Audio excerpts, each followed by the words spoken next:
Right Honourable Winston Peters. Come down half prepared. Order. Question number 3. Well done, Speaker. Thank you very much. This question is to My the pleasure. Prime Minister and asks, does he stand by all his statements? The Right Honourable Speaker. Prime Minister. Member nearly needs to flag away his question. The answer is yes. Supplementary question. Well, Right if that's the Honourable case, Winston does he Peters. stand by his statement in regards to trade with the Russian Federation, and I quote him, free trade deals offer real benefits for jobs and economic growth in New Zealand, end of quotes. And if so, why did he warn struggling New Zealand dairy exporters, many going broke, against trading with Russia? Oh, the Right Honourable Speaker, Prime Minister. in answer to the first part of the question, yes.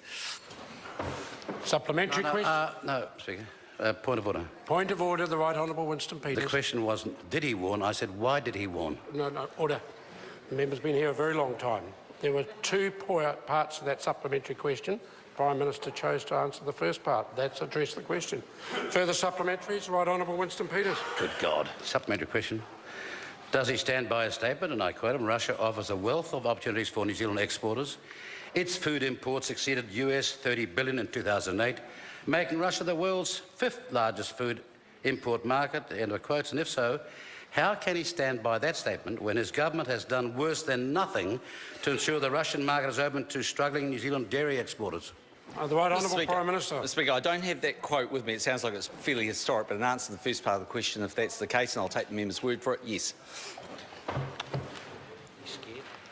Supplementary question. Supplementary question. Right Honourable Winston Peters. Given his government does not have any trade sanctions against Russia, does he not think that in the interests of struggling Kiwi farmers, that his government should prioritise access to the Russian market and now, and should have done months ago, and in the Security Council a resolution to the Ukrainian crisis? The Right Honourable Speaker, Prime Minister. in answer to the first part of the question, no. I actually think New Zealand should show solidarity with other countries that have applied sanctions to Russia because of the actions that they have undertaken. And the reason we don't have bilateral sanctions on Russia is to do with the fact that actually this Parliament won't give the government the authority to do that because it's blocked by the Labor Party. Question number 4. Order. Order.